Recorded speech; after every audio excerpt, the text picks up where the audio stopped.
What's going on, folks? Painless. Uh, I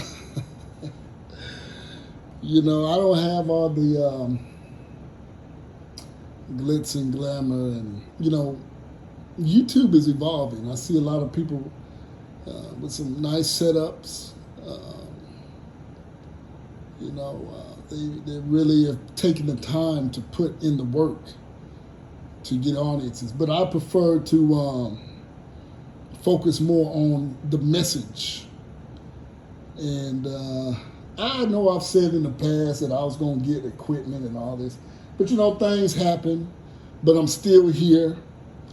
I may not be here as often, but you got to admit, I'm still here. And I like to think that I still speak with a certain level of sense, as I've always done, breaking things down to its common denominator. And you see the title of the video. Let me tell you something. This is called from certain groups, the divested side, certain guys that are not privy to this type of information, that damn, all y'all Negroes do is sit up on the internet and talk about women. You ain't getting none. That's why you ain't getting none, because you up on YouTube talking about women. Who hurt you? Blase, blase. And I'm going to tell you this, as I've always said, that those types of guys, that while they are in the field, they are the biggest they are the biggest providers of aid and cover for this very derelict, simp type behavior that I speak of, that is perpetuated. I've said this, that all this wokeism, all this guys going into their 401ks just to sit in front of a laptop or a desktop and do God knows what, just to watch a woman eat a sandwich or rub her feet in the camp. These are the guys that are the perpetrators, the gatekeepers, and they further push this type of behavior. I don't blame these women. Wokeism, LGBT, they are all connected. This is all connected. You can't have one without the other. A man who thinks he's a woman, by definition, is in a realm of stupor, in a sense of disingenuousness, just, someone that's out of touch with reality. And wokeism is this idea that, everyone, I know this information. And I've spoken about wokeism briefly. The term woke, it's a term that I've always heard.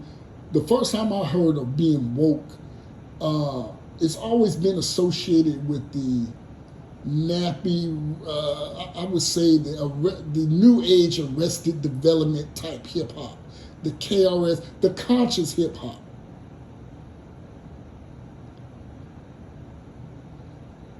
There was a song, I forget, I believe it was on the ATL soundtrack, the show ATL. Stay woke. I don't know. I think that was the hook, but I don't know who said. But the whole idea of wokeism, the idea that you know something that nobody else knows, y'all ain't shit. I know this. Y'all are stupid.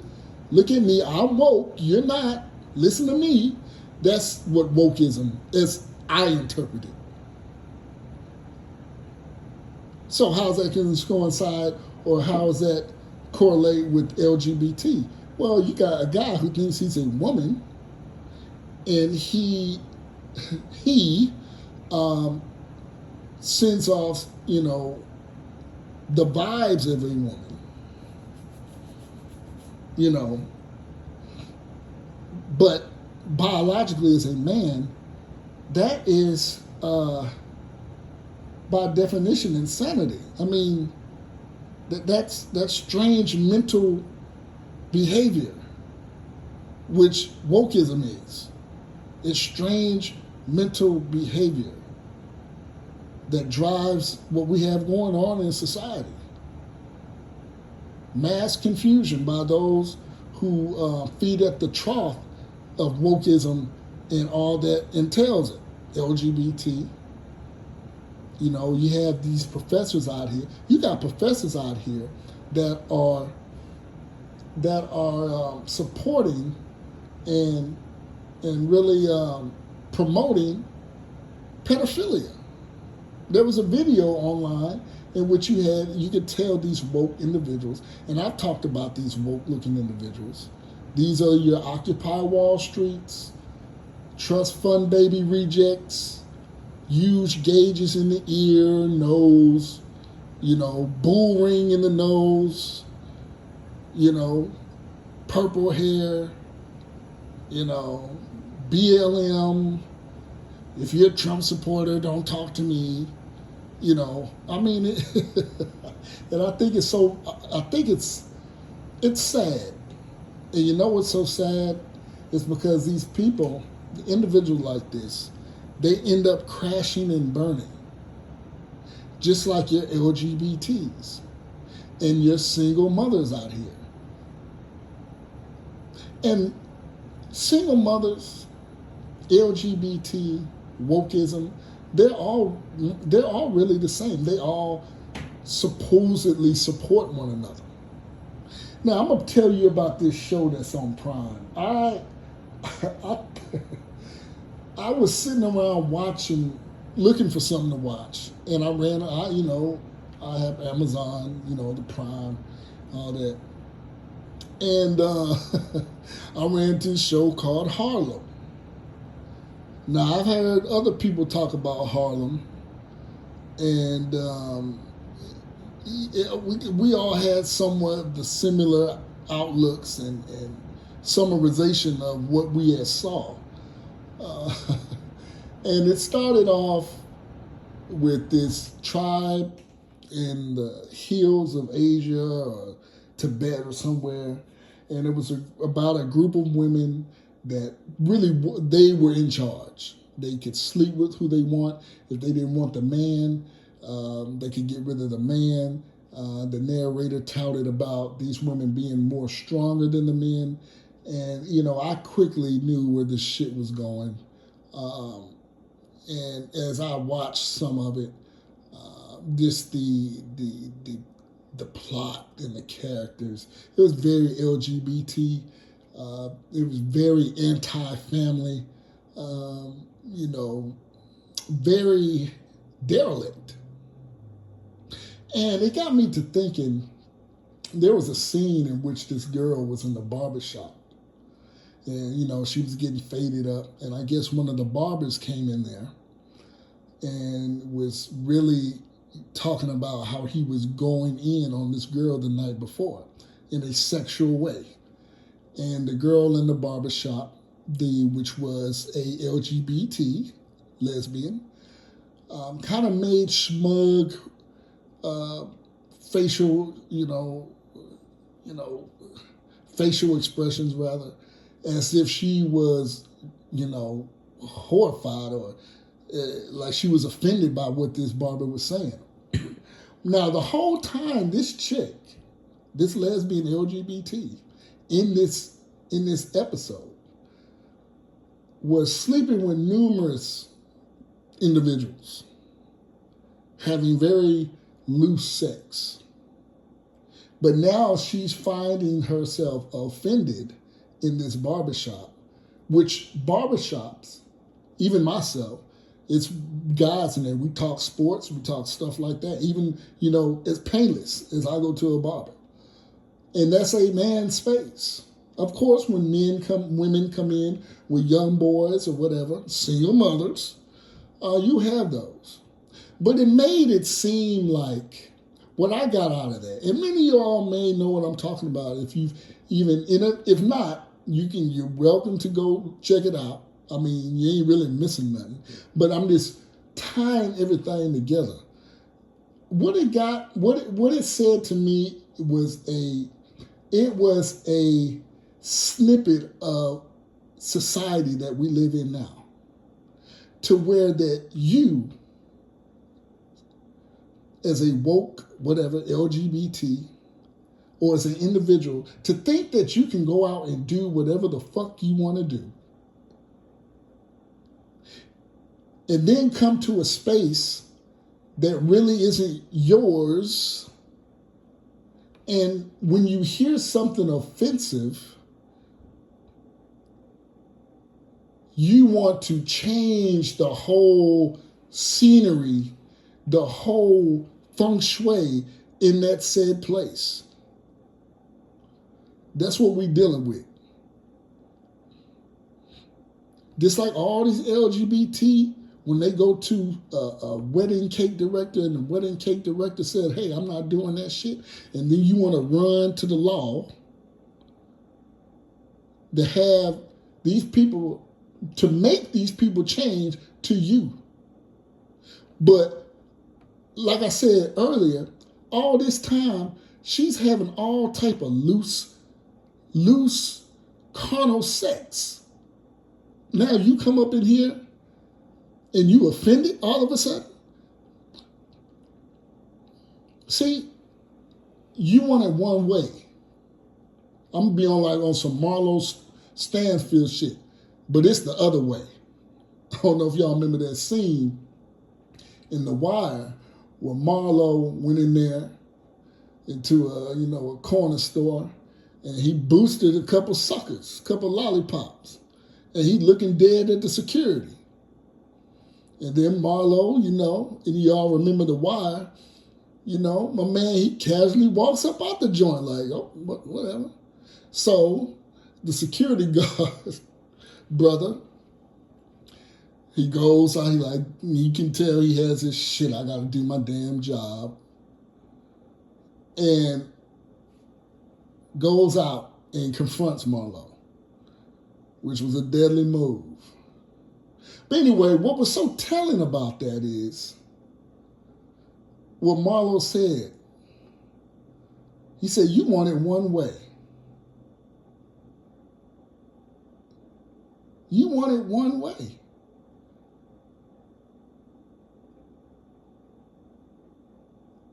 But it's the other way. Like, meaning, I interpret that like, you know what it is.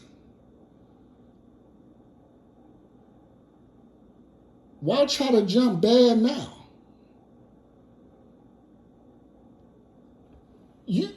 I interpret like, hey, you know who this cat is. And the way he was speaking, he knew who he was. But he tried to step two, as they said. Meaning, like, look, chick, you know this is a man's space. Are you upset because of what's being said? Or is it that it's being said in a quote-unquote man's space? And we see this in corporate America when women get in charge. Now they want daycare in fucking corporate setting. They want, you can breastfeed, and you even see the laws changing.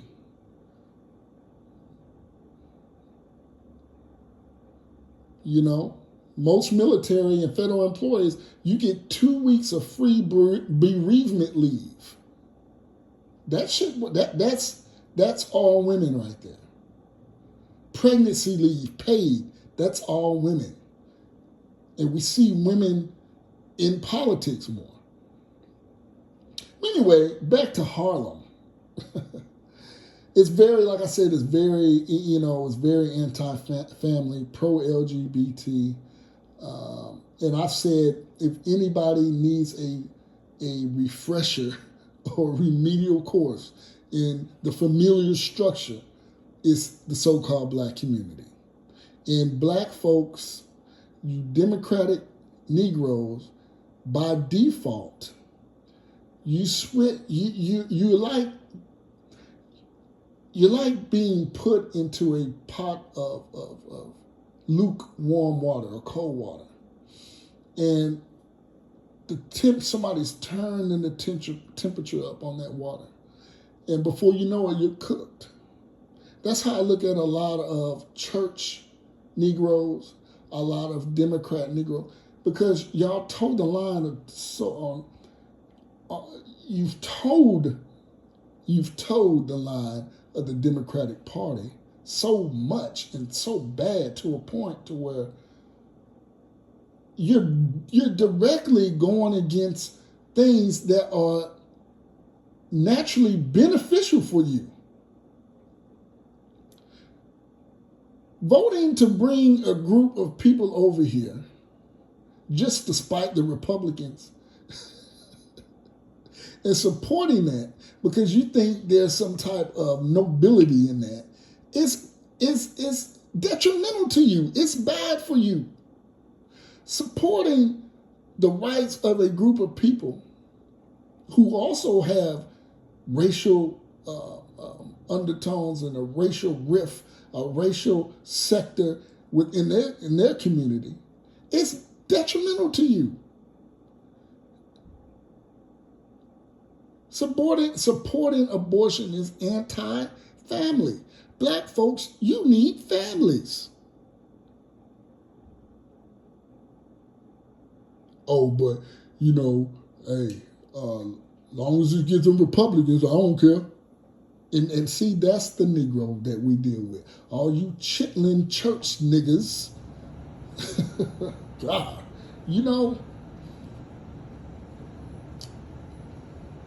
and I love, if you young and you thinking like that, I give passes to older black folks. Even though it's unfortunate, but if you in your 30s and 40s still thinking like this, that's a problem.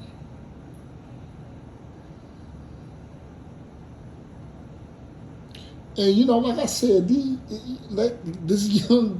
this LGBT, this lesbian girl in this show, Harlem, that's also what we're living in, where people do all type of shady ass shit, but long as I didn't call it, ooh, how dare you?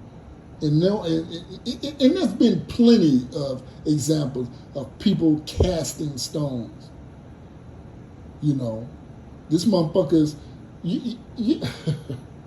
every day there's somebody, a Cub Scout leader, a goddamn school principal, a councilman, getting caught with child pornography.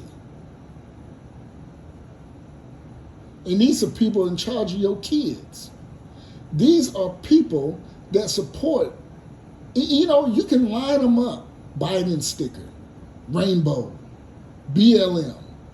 I can size people up like that. And yes, you see Republicans doing that shit. And, I don't get into the parties, but I'm just saying,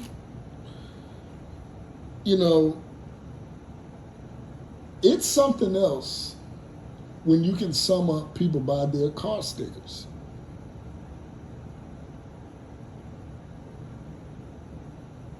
And then you look at the writers, the screenwriters, the producers, directors of these films, and they're always some chunky, short-haired mammy, overweight mammy, that's supporting this shit. These are the women that go home and sleep alone. See, a man, we can be alone. Women can't be alone. Like women can't take rejection. So when I find a 41-something-year-old woman, like I told you the scenario we went through with the, when she was, she went full goddamn Dick Tracy on me. See, when I look at a woman that's fairly attractive and she's in her 40s and she's in her mid 30s and up, excuse me, that's a red flag. And I cut them real quick. I cut them off real quick. The juice ain't worth the squeeze, meaning the sex ain't even worth it. And I'm telling you guys, all sex ain't good sex. You don't need to have sex with every woman you run into. Because once you cross that threshold, you got a new set of problems. So that's why you have a lot of women out here.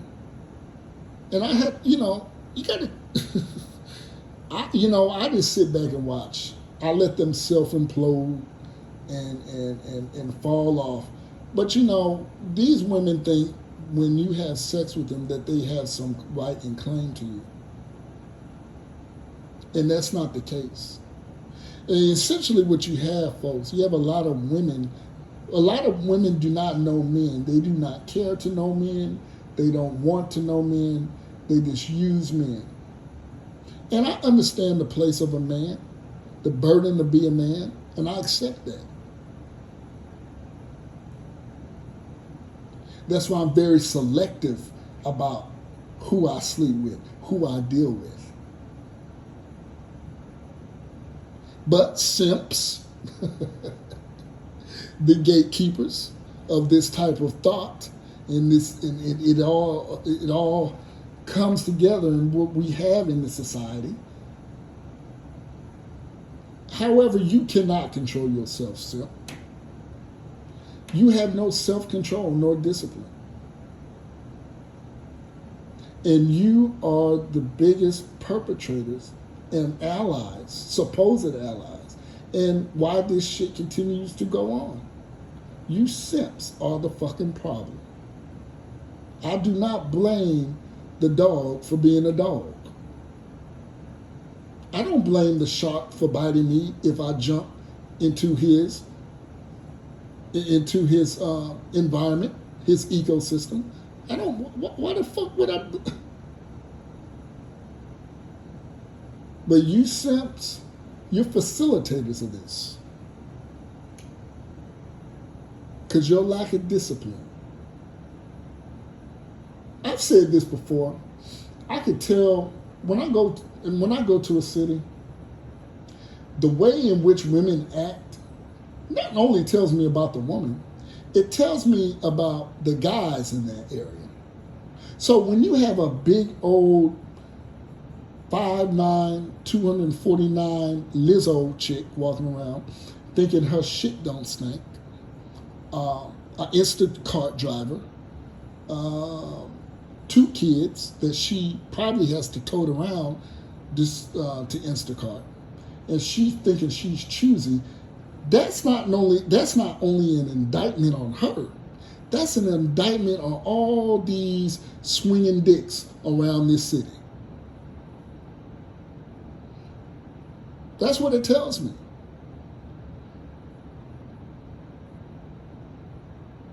How so, Painless? Well, it tells me that these guys allow and okay and check off on this type of behavior.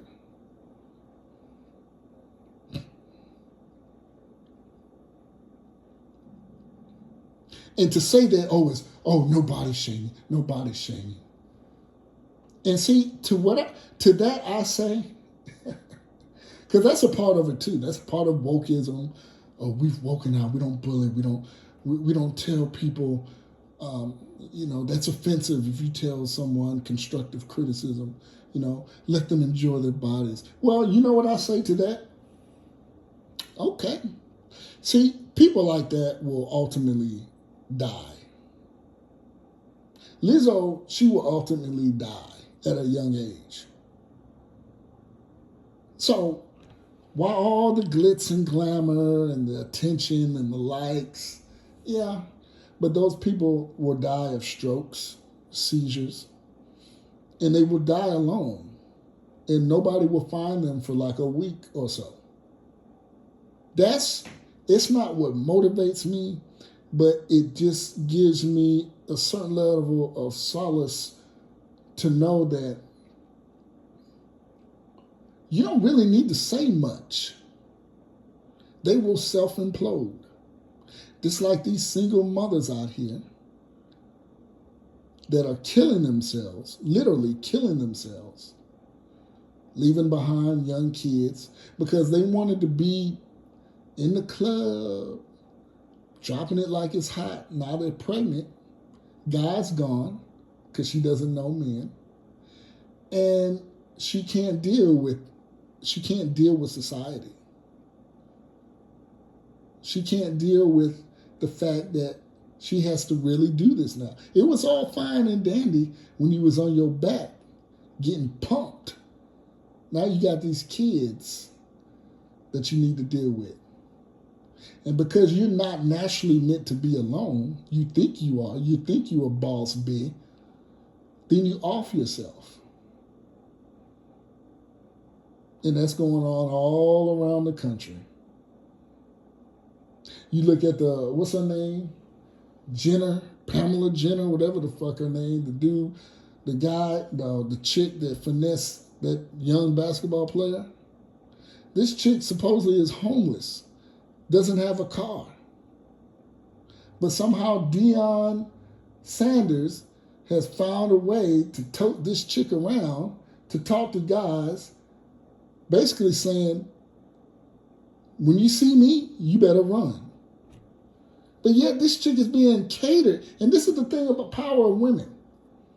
And how Deion Sanders, really kind of, he's an example of the symmetry. Now, he probably flew this chick out.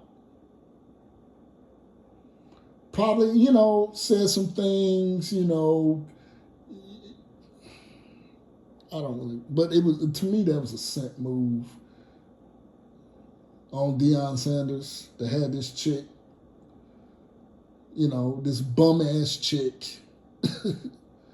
and that's another thing, guys. You'll get tired of dust. There's certain divestors, names on YouTube that love to project black men, especially, as being dust mites and bullet bags. But there's a lot of female dust. I see it all the goddamn time. All the time. I see a gang of female dust clouds. If you want to go there. But I've come to the determination. You just sit back and let them implode rather. Self-destruct. Because having that type of wokeism, walking around the world thinking, I can't be offended, everyone should care. By default, you won't last long because the world is very... While we do live in a woke culture that appears to be, if it's so hard, it won't be that hard because, we're not into bullying. If I make a mistake, it's okay because, LGBT is nicer than us. The old order of male where it was pull yourself out of bootstrap. No, that's bullshit. See, LGBT, this is what black folks fall into. LGBTQ, whatever the fuck, they're pretty cutthroat. It's like all you black LGBTQ practitioners, there's a lot of racism in there. A lot of guys from what I hear don't want, that black disease stick. I mean, you'd be surprised what you see on Twitter and the conversations when you're looking at retweets of retweets of retweets and this, and the leaves you following, you're like, oh shit, where the fuck am I? Oh, I don't do black guys. They have too much diseases. Now, these are non-black LGBT practitioners. No black men. So, you know, you brothers out there that are pillow biters and you know, you think you finding solace and camaraderie over there, and you downplaying your masculinity because you think it's so hard to be a straight black male. You running over there. It's cutthroat over there. Especially when you're dealing with a lot of people who don't know what the fuck they are. They don't know if they're a man or a woman. You're already dealing with some fucking mental illness. Here, we just gonna clown your ass in the straight sector and try to toughen your punk ass up. Over there, shit, you might end up. What's all these rich LGBTQ guys that love to invite young black boys over and make them do all type of stuff. You know, don't get motherfucking Jeffrey Dahmer out this bitch. He killed a lot of brothers, lured them over, because you thirsty niggas love sex and you need this and legit, you know, all this type of weird bussy popping and shit like that. You get invited over and you get killed on these little homosexual apps. This driving over to people's houses. You don't know who the fuck they are because you're so horny and bored. You ain't got no job. You just sit around and you go try to, you know, do whatever and get your ass strangled to motherfucking death. So keep at it. If you think it's so safe over there in the LGBTQ, you know, we're all one big rainbow. Everybody under the colors. Okay. You're going to be under somebody's motherfucking bed springs, box spring.